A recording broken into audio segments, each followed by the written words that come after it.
বন্ধুরা আবার একটা নতুন রেসিপি নিয়ে তোমাদের মাঝে চলে এলাম। তো দেখতে পাচ্ছ তেল 5 ফোড়ন দেওয়া হয়েছে, আর এদিকে দেখো সব আনাজ দেওয়া হয়েছে দেখতে পাচ্ছ।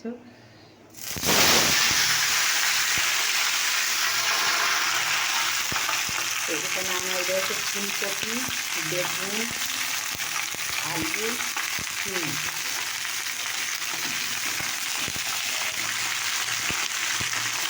সবটাকে একসঙ্গে নিয়ে নেবো। কাঁচা লঙ্কা শুকো পাতা দিয়েছি, গোটা গোটা শিম দিয়েছি, আর মটরশুঁটি কটা ছিল দিয়ে দিয়েছি। দেখো বন্ধুরা দিয়ে দিচ্ছি আমি দিলাম, হলুদ দিয়ে দিলাম, সেটা নাড়াচাড়া করবো। তো দেখো বন্ধুরা কষা হয়ে গেছে। দেখো আদা রসুনের পেস্ট দিলাম। দেখো এখানে জিরে গুঁড়ো দিলাম, জিরে গুঁড়ো সামান্য একটু লঙ্কা গুঁড়ো দিয়ে দিলাম। এবার জল দিয়ে দিলাম, তাই দেখো জল দিয়ে দিলাম। এবার একটু নাড়াচাড়া করে ঢাকা দিয়ে দেবো। তো এখানে দেখো আলু বসেছি আর কাঁচা লঙ্কা কুঁড়ে দিয়েছি, আর এটা আদা রসুনের পেস্ট আছে। তো দেখো বন্ধুরা আমি ওটা চাপিয়ে দিয়েছি, কারণ এখানে এবারে বড়াটা হবে। তো দেখো এখানে আমি নুন সাথে দিয়ে ভালো করে আমাকে এখানে মাখিয়ে নিচ্ছি, বুঝেছ? হাত দিয়ে ভালো করে আমি মাখিয়ে নিচ্ছি। চলো এবার আমি অল্প অল্প করে এরম করে দেবো। এবারে দেখো দেওয়া হয়ে গেছে। তো দেখো নাড়া হয়েছে রান্না। এবার আমি জল দিয়ে দিলাম, নাড়তে নাড়তে অর্ধেক সেদ্ধ।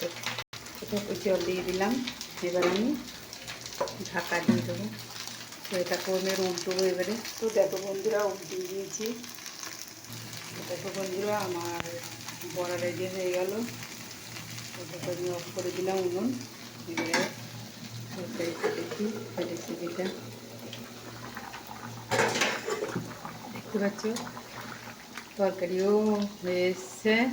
তো তোমাদের এই রেসিপিটা কেমন লাগলো? ফুলকপি মানে এটা সব রকম মিশিয়ে একটা সবজি হলো বা রেসিপি তৈরি করলাম। গোটা গোটা শিম দিয়েছি, মটরশুঁটি, বেগুন, আলু, কাঁচা লঙ্কা আর একটু লঙ্কা গুঁড়ো সামান্য দিয়েছি।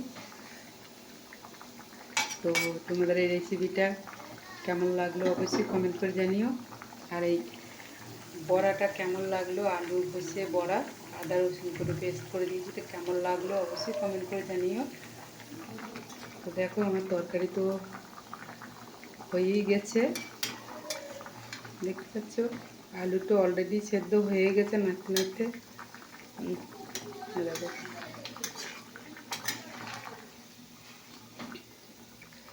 তরকারিটা হালকার ওপরে রান্না তো হেভি খেতে লাগে। তো তোমাদের কেমন লাগলো অবশ্যই কমেন্ট করে জানিও, ঠিক আছে? তো চলো রাখি, টাটা।